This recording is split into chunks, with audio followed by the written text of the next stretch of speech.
Hello mga Lods! Welcome back ulit dito sa channel ko mga Lods. Kumusta kayong lahat dyan? At kung ako ang kukumustahin nyo, ayos lang mga Lods. Nandito pala tayo ngayon sa may station ng train dito sa may Langgara. Kasi nga susunduin natin si Mrs. Kaya inaantay pa natin siyang lumabas. Medyo makulimlim yung araw, yung panahon dito ngayon mga Lods. Oh. Sa bagay, ano na dito hapon na, alas 4 na ng... Anong oras na? Alas 4 ng hapon, 4:15. Hindi pala, 4:30 ng hapon na pala dito. Kakamali pa ako, titingin lang ng oras, ang kakamali pa. Yun lang mga Lods, no? Pasensya na kayo at nakailang araw tayo hindi nakapag-vlog. Kumbaga naka 5 araw yata. Bali, pag-uusapan na natin ngayon mga Lods yung buhay namin dito sa Vancouver. Kung kumusta kami, kung ano ang kalagayan namin dito gawa ng paghihigpit ngayon dito sa Canada. Share lang namin sa inyo kung ano yung mga kaganapan dito sa Vancouver, dito sa Canada. Alright?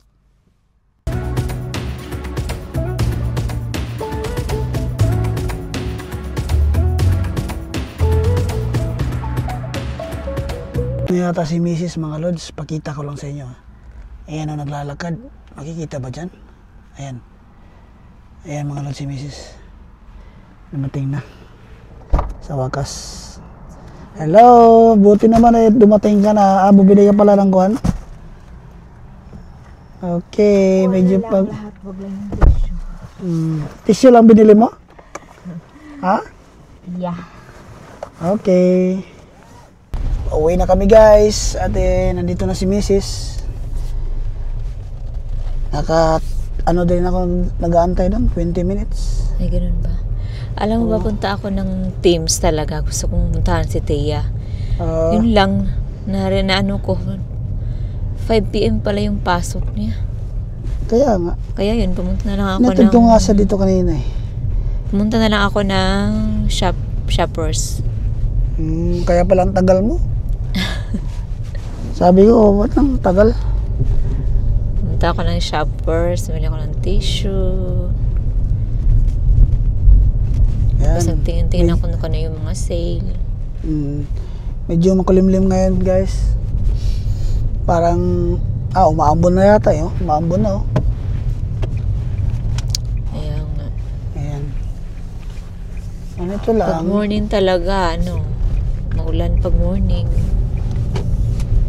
Oo nga. Ito na yung kaganapan ng Vancouver guys. Maulan. Panay ulan dito. Rain cover. Bali huminto lang saglit, tapos umulan na naman. Di ba rain cover ang tawag dito sa atin? Sa rain cover. Mas maganda na yun kaysa snow, di ba? Kaya nga. Makagalaw-galaw ka pa rin. Pero hindi naman masyadong as in na malakas yung ulan. Yun nga mga Lods, bali-balita ngayon dito na marami ang umuwi, especially sa mga TFW? No, sa mga students. Ganun ba? Oo. Ganda ng ano nito. Yan ang ganda ng maganda rito pagka fall season eh. Yung mga puno, ayan, tingnan mo. Merong pula, merong naglaglagan na yung babi oh. Merong dilaw.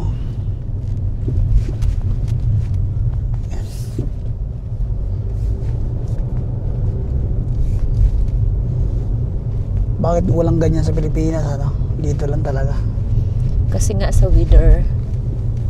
Oo nga pala. Hindi mabubuhay yan kapag hindi malamig. Hindi kagaya dito. Yan pulang-pula oh. Oo nga. Grabe oh.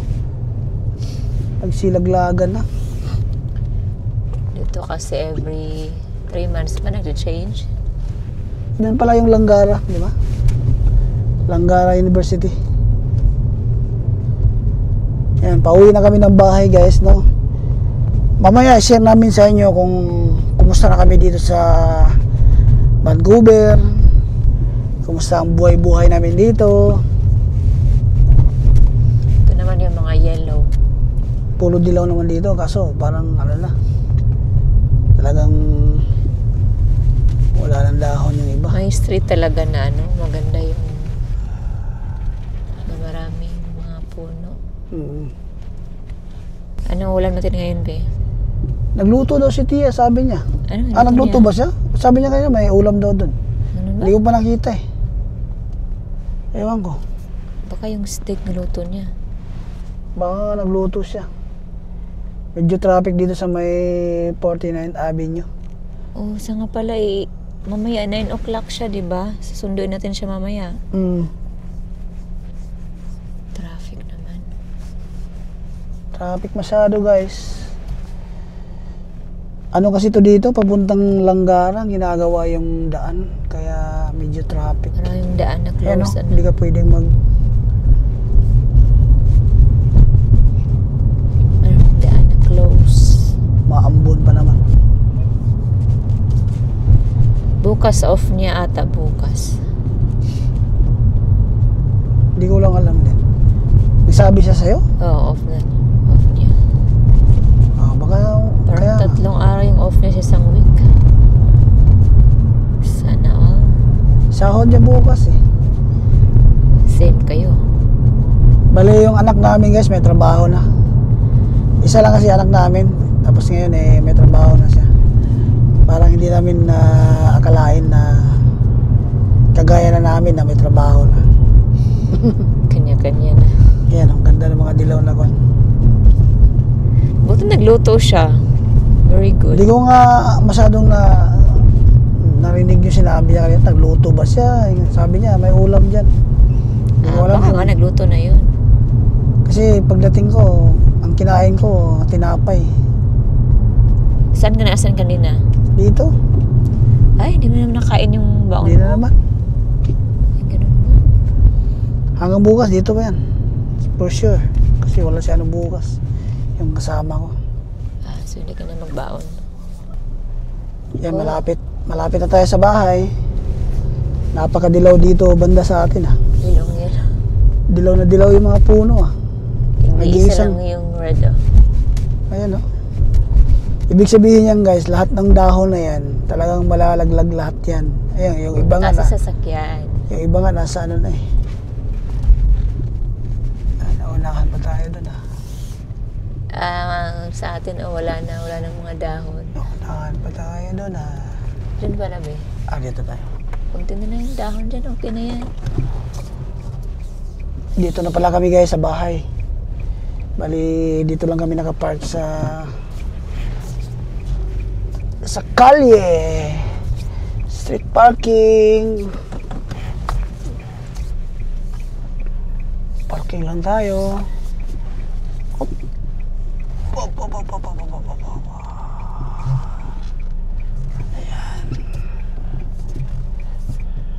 Daming dahon na. Dahon. Daming dahon, guys. Bali naman nandito lang kami sa bahay. Mga lods. Pasok lang kami. At pag-uusapan natin yung sitwasyon dito ngayon sa Vancouver. Yan, bali dyan lang tayo nakapark kasi nga nagre-renta lang kami dyan sa bahay na yan. Wala kasi siyang parking para sa mga tenants niya. Kaya dito lang kami sa labas nagpa-park. Yan, dyan lang. Yan, pasok na tayo sa bahay mga lods. Maambon dito.